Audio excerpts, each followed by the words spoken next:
தற்போதைய அண்மை செய்தியை பார்த்துக் கொண்டிருக்கிறோம். ஊராட்சி மன்ற தலைவர் கொலை வழக்கில் 10 பேருக்கு ஆயுள் தண்டனை விதித்து தீர்ப்பளிக்கப்பட்டிருக்கிறது. இது தொடர்பான கூடுதல் விவரங்களோடு இணைகிறார் செய்தியாளர் பிரேம். விவரங்கள். பாலவேல் கடலூர் அருகே இருக்கக்கூடிய கீழ் அருங்குணம் ஊராட்சி மன்ற தலைவராக இருந்தவர் சுபாஷ்.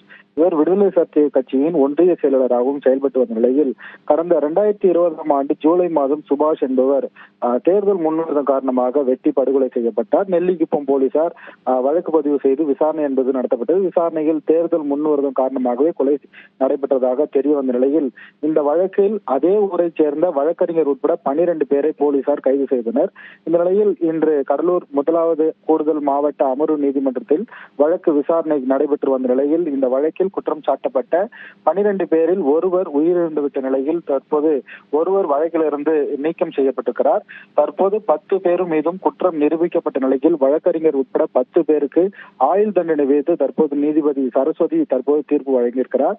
தாமோதரன், ராஜதுரை, கவியரசன், சுபகணேஷ், தமிழ்வாணன், வில்பர், மணிமாறன், தர்மராஜ், தினேஷ்குமார், மணிவண்ணன் உட்பட அந்த கிராமத்தைச் சேர்ந்த வழக்கறிஞர் உட்பட 10 பேருக்கு ஆயுள் தண்டனை விதித்து தற்போது தீர்ப்பு என்பது வழங்கப்பட்டிருக்கிறது. தற்போது நீதிமன்ற வளாகத்தில் அவரது உறவினர்கள் கதறி அழக்கூடிய சம்பவங்களும் தற்போது அங்கு ஏற்பட்டிருக்கிறது. போலவே இதுல மொத்தம் 12 பேர் இருந்த நிலையில ஒருவர் இந்த வழக்கில் இருந்து விடுவிக்கப்பட்டார். அவர் என்ன காரணத்திற்காக வழக்கில் இருந்து விடுவிக்கப்பட்டார்? நிச்சயமாக பாலவேல், அதாவது இந்த வழக்கில் 12 பேர் என்பது சேர்க்கப்பட்டிருக்கிறது. குறிப்பாக அந்த 12 பேரில் ஒருவர் உயிரிழந்து விட்டனால அவர் உயிரிழந்து விட்டதால் 11 பேர் மீது குற்றம் சாட்டப்பட்டு விசாரணை என்பது நடத்தப்பட்டது.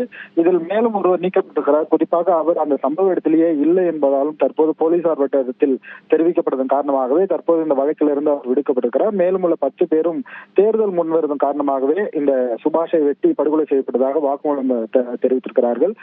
மேலும் அந்த ஒரு நபருக்கு இதுக்கு சம்பந்தம் இல்லை என்பதாலே தற்போது அந்த வழக்கிலிருந்து விடுவிப்பு செய்யப்பட்டிருக்கிறார். தொடர்ந்து 2020ஆம் ஆண்டு சுபாஷ் விடுதலை சிறுத்தைகள் கட்சியின் ஒன்றிய செயலாளர் இருக்கக்கூடிய சுபாஷ் தேர்தல் முன்னுரிதம் காரணமாகவே அப்பகுதியைச் சேர்ந்த கிராமத்தைச் சேர்ந்த 10 பேரும் வெட்டி படுகொலை செய்யப்பட்டிருப்பது தற்போது குற்றம் நிரூபிக்கப்பட்ட நிலையில் அவர் 10 பேருக்கும் ஆயுள் தண்டனை என்பது தற்போது நீதிபதி உறுதி செய்திருக்கிறார்.